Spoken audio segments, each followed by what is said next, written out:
Okay, as promised, I'm going to do another video on my engine teardown on my 95 Tiger T300, whichever one you, it's the same engine, doesn't matter.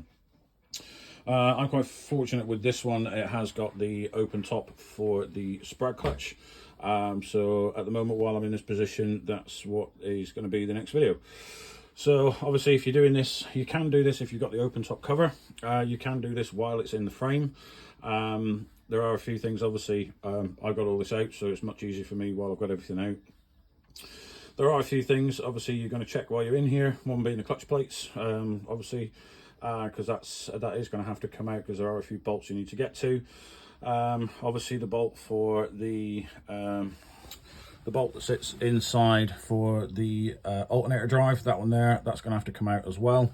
But I will, well, the way I'm going to do it, obviously I've got impact guns, so I'm just going to impact them out, and obviously I'll torque them up to the correct spec when I put them all back together.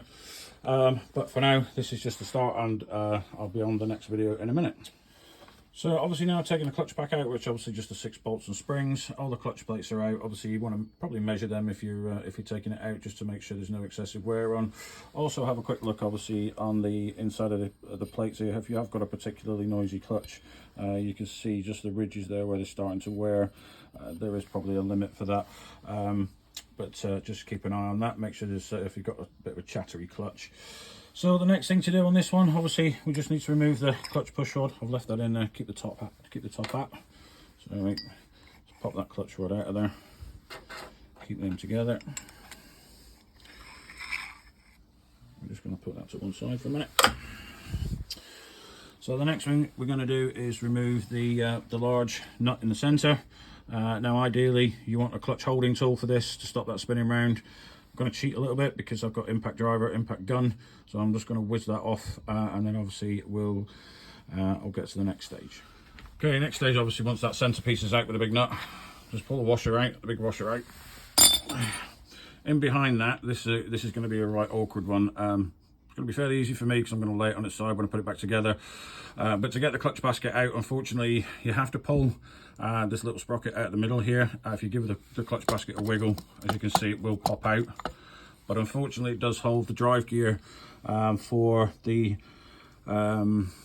sprag at the starter sprag at the top. But unfortunately, the gear behind it is loose, and it will have a tendency to want to drop, and it can be extremely fiddly to get back in when you put it back together. Let me just see if I can pop that out.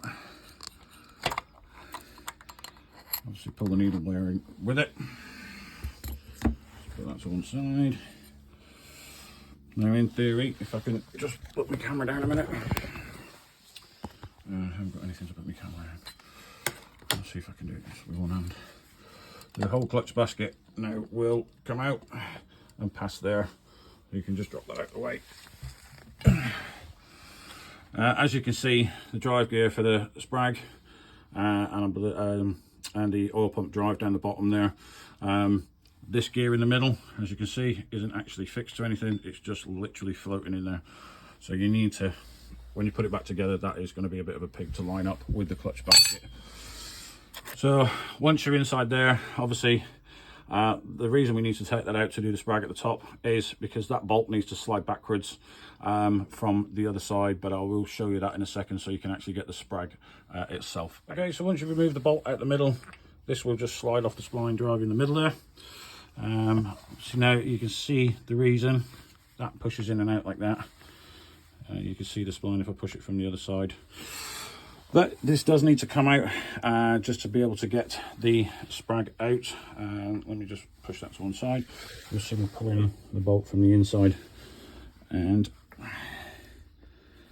that's obviously on there. It will come out. Just trying to fiddle it out now, like that. You see the sprag dropped. So that will come all the way out of there. And then in theory, you should be able to get the sprag all the way out. And there we go. So if you do have a duff sprag, obviously you can remove it that way, and obviously to put it back together is literally just the reverse of that.